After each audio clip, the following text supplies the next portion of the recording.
ओम शांति। आज 15 तारीख 5वां मास 2024 ईश्वरीय महावाक्य सुनते हैं। ओम शांति। मीठे बच्चे, यह दुनिया कब्रिस्तान होने वाली है, इसलिए इससे दिल नहीं लगाओ, परिस्तान को याद करो। प्रश्न: तुम गरीब बच्चों जैसा खुश नसीब दुनिया में कोई भी नहीं, क्यों? उत्तर: क्योंकि तुम गरीब बच्चे ही डायरेक्ट उस बाप के बने हो जिससे सद्गति का वर्षा मिलता है। गरीब बच्चे ही पढ़ते हैं। साहूकार यदि थोड़ा पढ़ेंगे भी तो उन्हें बाप की याद मुश्किल से रहेगी। तुम्हें तो अंत में बाप के सिवाय और कुछ भी याद नहीं आएगा, इसलिए तुम सबसे खुश नसीब हो। गीत: दिल का सहारा टूट ना जाए। ओम शांति। बच्चों प्रति बाप समझा रहे हैं और बच्चे समझ रहे हैं कि बरोबर यह जमाना अब कब्रिस्तान बनने वाला है। पहले यह जमाना परिस्तान था, अब पुराने हो गया है, इसलिए इनको कब्रिस्तान कहते हैं। सबको कब्र दाखिल होना है। पुरानी चीज कब्र दाखिल होती है, अर्थात मिट्टी में मिल जाती है। यह भी सिर्फ तुम बच्चे ही जानते हो, दुनिया नहीं जानती। कुछ वियालात वालों को मालूम होता है कि कब्र दाखिल होने का समय दिखाता है। तुम बच्चे भी जानते हो कि परिस्तान स्थापन करने वाला हमारा बाबा फिर से आया हुआ है। बच्चे ये भी समझते हैं, अगर इस कब्रिस्तान से दिल लगाए तो गाटा पड़ जाएगा। अभी तुम बेहद के बाप से बेहद सुख का वर्षा ले रहे हो, सो भी कल पहले मुआफिक। ये तुम बच्चों की बुद्धि में हर कदम रहना चाहिए, तो यही मनमनाभाव है। बाप की याद में रहने से ही परिस्तानी बनेंगे। भारत परिस्तान था और खंड परिस्तान नहीं बनते हैं। यह है माया रावण का पांप। यह थोड़ा समय चलने वाला है। यह है झूठा शो, झूठी माया, झूठी काया है ना। यह पिछाड़ी का बबका है। इनको देखकर समझते हैं स्वर्ग तो अभी है, पहले नरक था। बड़े बड़े मकान बनाते रहते हैं। यह 100 वर्ष का शो है। टेलीफोन, बिजली, एरोप्लेन आदि ये सब 100 वर्ष के अंदर बनते हैं। कितना शो है, इसलिए समझते हैं स्वर्ग तो अभी है। दिल्ली पुरानी क्या थी, अभी नई दिल्ली कैसे अच्छी बनी है। नाम ही रखा है न्यू दिल्ली। बापूजी चाहते थे नई दुनिया रामराज्य हो, परिस्तान हो। यह तो टेम्पररी पंप है। कितने बड़े बड़े मकान, फाउंटेन आदि बनाते हैं। इनको आर्टिफिशियल स्वर्ग कहा जाता है, अल्पकाल के लिए। तुम जानते हो इनका नाम कोई स्वर्ग नहीं है, इनका नाम नरक है। नरक का भी एक शो है। यह है अल्पकाल का शो। यह अभी गया कि गया। अब बाप बच्चों को कहते हैं, यह तो शांतिधाम को याद करो। सब मनुष्य मात्र शांति को ढूंढते रहते हैं, कहाँ से शांति मिलेगी। अब यह सवाल तो सारी दुनिया का है कि दुनिया में शांति कैसे हो। मनुष्यों को यह पता नहीं कि हम सब वास्तव में शांतिधाम के रहने वाले हैं।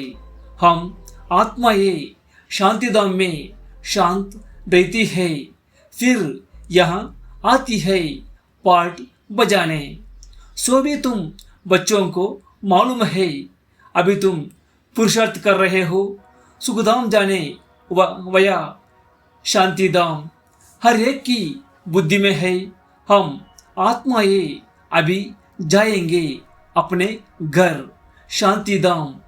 यहाँ तो शांति की बात हो नहीं सकती, यह है ही दुखधाम। सतयुग पावन दुनिया, कलयुग है पतित दुनिया। इन बातों की समझ अभी तुम बच्चों को आई है। दुनिया वाले तो कुछ भी नहीं जानते हैं। तुम्हारी बुद्धि में आया है बेहद का बाप हमको सृष्टि चक्र के आदि मध्य अंत का राज समझाते हैं। फिर कैसे धर्म स्थापक आकर धर्म स्थापन करते हैं। अब सृष्टि में कितने अथाह मनुष्य है, भारत में भी बहुत है। भारत जब स्वर्ग था तब बहुत साहूकार थे और कोई धर्म नहीं था। तुम बच्चों को रोज रिफ्रेश किया जाता है। बाप और वर्षे को याद करो। भक्ति मार्ग में भी यह चला आता है। हमेशा अंगुली दिखाते हैं कि परमात्मा को याद करो। परमात्मा अथवा अल्लाह वहाँ है, परंतु सिर्फ ऐसे ही याद करने से कुछ होता थोड़े ही है। उनको यह भी पता नहीं है कि याद से क्या फायदा होगा, उनके साथ हमारा क्या संबंध है, जानते ही नहीं। दुख के समय पुकारते हैं, हे राम हे राम। आत्मा याद करती है, परंतु उनको यह पता नहीं है कि सुख शांति किसको कहा जाता है। तुम्हारी बुद्धि में आता है कि हम सब एक बाप की संतान है, तो फिर दुख क्यों होना चाहिए। बेहद के बाप से सदा सुख का वर्षा मिलना चाहिए। यह भी चित्र में क्लियर है। भगवान है ही स्वर्ग की स्थापना करने वाला हेवेनली गॉडफादर। वह आते भी भारत में ही है, परंतु यह कोई समझते नहीं है। देवी देवता धर्म की स्थापना जरूर संगम पर ही होगी, सतयुग में कैसे होगी। परंतु ये बातें दूसरे धर्म वाले जानते नहीं। ये तो बाप ही नॉलेजफुल है, समझाते हैं। आदि सनातन देवी देवता धर्म कैसे स्थापना हुई। सतयुग की आयु लाखों वर्ष कहने से बहुत दूर कर देते हैं। तुम बच्चों को चित्रों पर ही समझाना है। भारत में इन लक्ष्मी नारायण का राज्य था। इन्होंने कैसे कब ये राज पाया यह नहीं जानते। सिर्फ कहते हैं हम यह सतयुग के मालिक थे। उनके आगे जाकर भीख मांगते हैं तो अल्पकाल के लिए कुछ ना कुछ मिल जाता है, कोई दान पुण्य। अभी तुम कहेंगे हमारे जैसा खुशनसीब और कोई नहीं। हम डायरेक्ट बाप के बने हैं, जिससे सदगति का वर्षा मिलता है। बड़े बड़े आदमी कभी भी ऊंच पद पा ना सके। जो गरीब है वह साहूकार बन जाते हैं। पढ़ते तुम हो तो अनपढ़ है, करके थोड़ा पढ़ेंगे भी तो भी बाप की याद से रह नहीं सकते। अंत में तुमको सिवाय बाप के और कुछ भी याद नहीं रहना है। जानते हो ये सब कब्रिस्तान होना है। बुद्धि में रहना है, रहना चाहिए। ये जो हम धंधा आदि करते हैं थोड़े समय के लिए है। धनवान लोग धर्मशालाएं आदि बनाते हैं, वह कोई धंधे के लिए नहीं बनाते हैं। जहाँ तीर्थ वहाँ धर्मशालाएं ही नहीं हो तो कहाँ रहे। इसलिए साहूकार लोग धर्मशालाएं बनाते हैं। ऐसे नहीं कि व्यापारी लोग आकर व्यापार करें। धर्मशाला तीर्थ स्थानों पर बनाई जाती है। अब तुम्हारा सेंटर बड़े से बड़ा तीर्थ है। तुम्हारे सेंटर्स जहाँ जहाँ है वे बड़े से बड़े तीर्थ है, जहाँ से मनुष्यों को सुख शांति मिलती है। तुम्हारी यह गीता पाठशाला बड़ी है, यह सोर्स ऑफ इनकम है। इससे तुम्हारी बहुत आमदनी होती है। तुम बच्चों के लिए यह भी धर्मशाला है, बड़े से बड़ा तीर्थ है। तुम बेहद के बाप से बेहद का वर्षा लेते हो। इस जैसा बड़े से बड़ा तीर्थ कोई होता नहीं। उन तीर्थों पर जाने से तो तुमको कुछ भी मिलता नहीं। यह भी तुम समझते हो। भक्त लोग बड़े प्रेम से मंदिर आदि चरणामृत लेते हैं, समझते हैं उनसे हमारा हृदय पवित्र हो जाएगा। परंतु वो तो पानी है। यहाँ तो बाप कहते हैं मुझे याद करो तो वर्षा मिलेगा। अभी बेहद के बाप से तुमको अविनाशी ज्ञान रत्नों का खजाना मिलता है। अक्सर करके शंकर के पास जाते हैं, समझते हैं अमरनाथ ने पार्वती को कथा सुनाई। तब कहते हैं बर दे जोली, तुम अविनाशी ज्ञान रत्नों से जोली भरते हो। बाकी अमरनाथ कोई एक एक को थोड़े ही बैठकर कथा सुनाएगा। जरूर बहुत होंगे और वो भी मृत्युलोक में ही होंगे।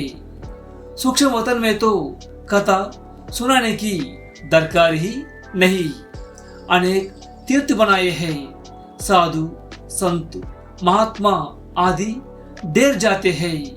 अमरनाथ पर लाखों आदमी जाते हैं। कुंभ के मेले पर गंगा स्नान करने सबसे जास्ती जाते हैं।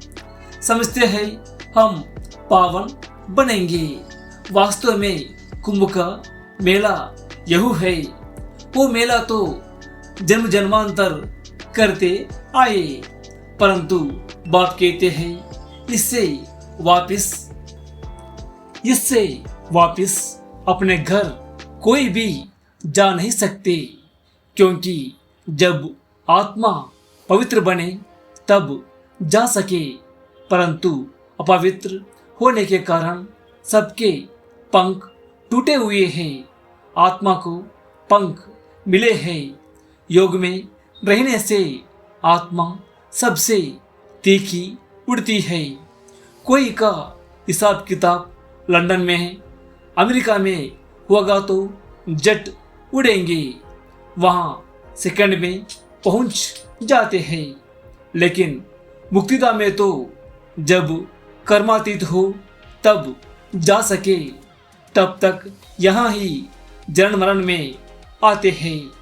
जैसे ड्रामा टिक टिक हो चलता है, आत्मा भी ऐसे है, टिक हुई यह गई। इन जैसी तीखी और कोई चीज होती नहीं। डेर की डेर सब आत्मा ये मूल वतन में जाने वाली है। आत्मा को कहाँ का कहाँ पहुँचने में देरी नहीं लगती है। मनुष्य ये बातें समझते नहीं।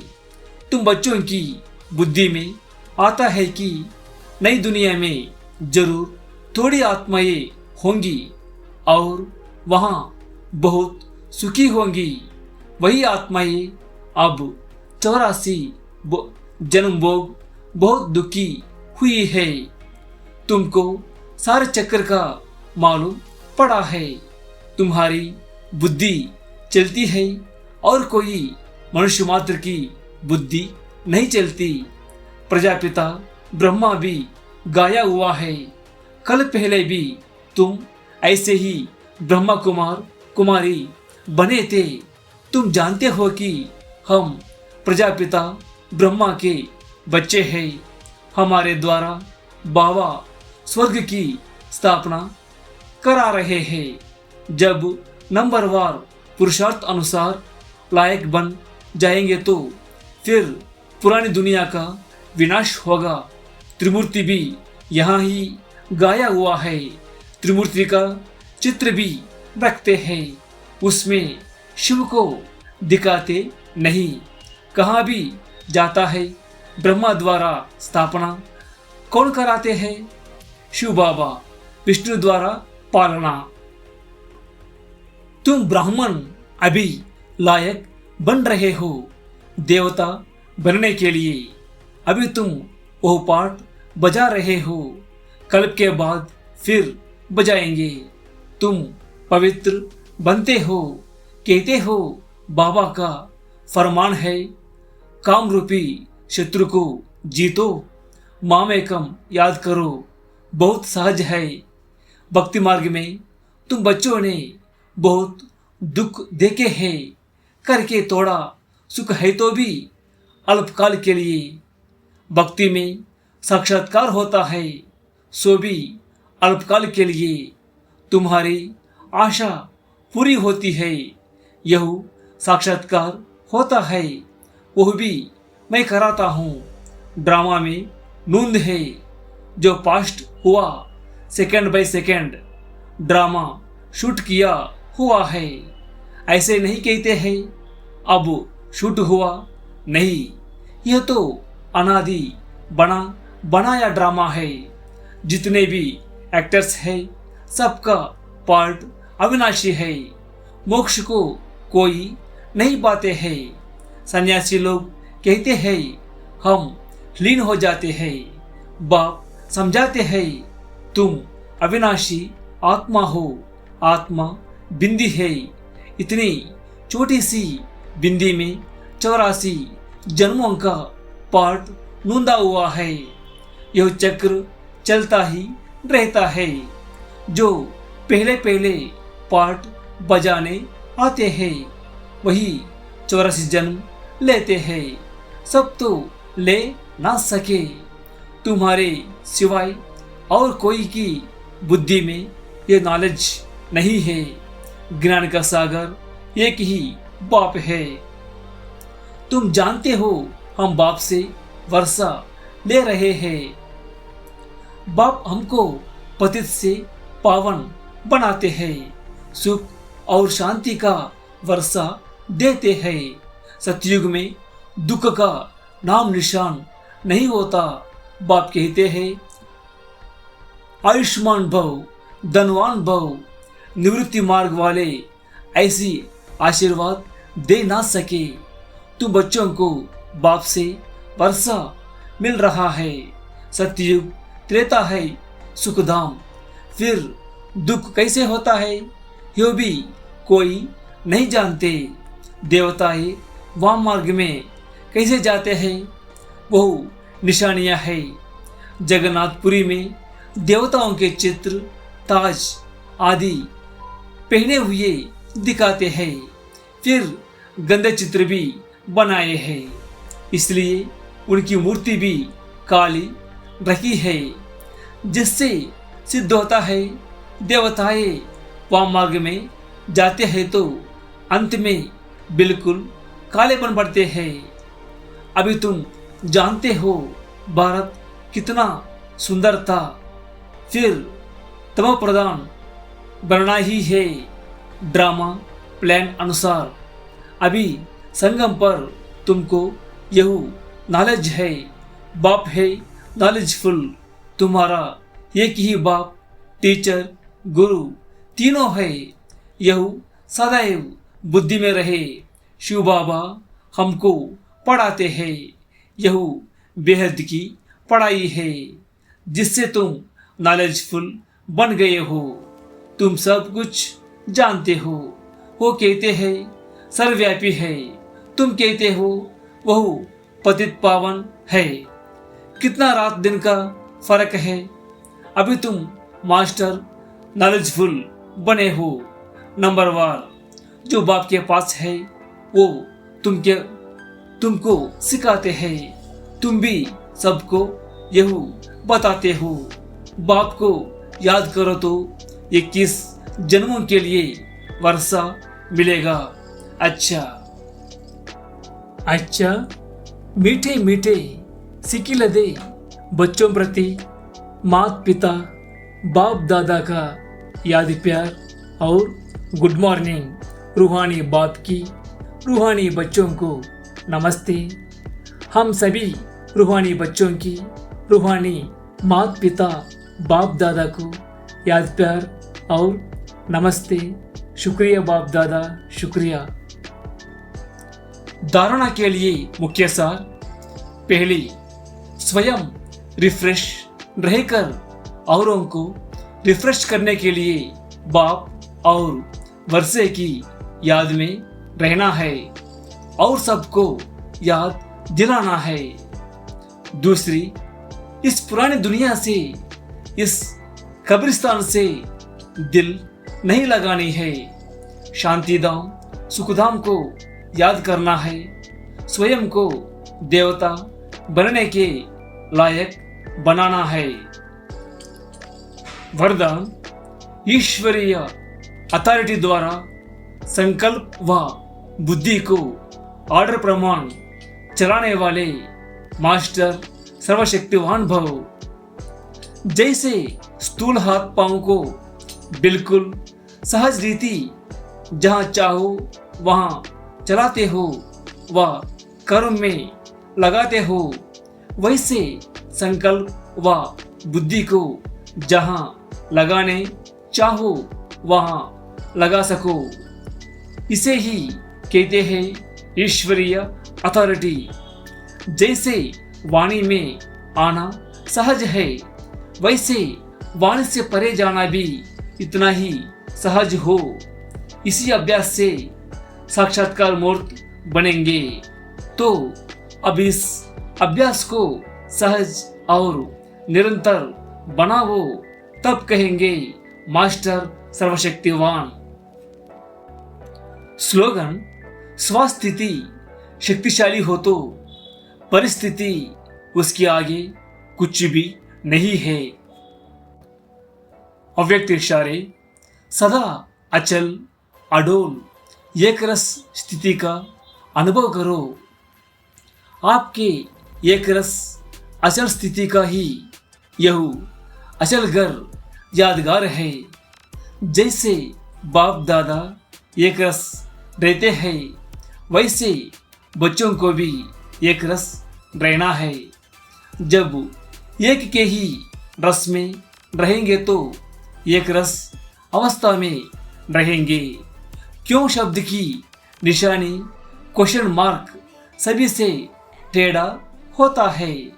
जब क्यों क्या शब्द निकल जाएगा तब ड्रामा की बावी पर एक रस स्थैर्यम रह सकेंगे। प्यारे भाई बहनों, यह ईश्वरीय ज्ञान जन जन तक पहुंचाने के लिए और इस सेवा को निरंतर जारी रखने के लिए आपके सहयोग की आवश्यकता है।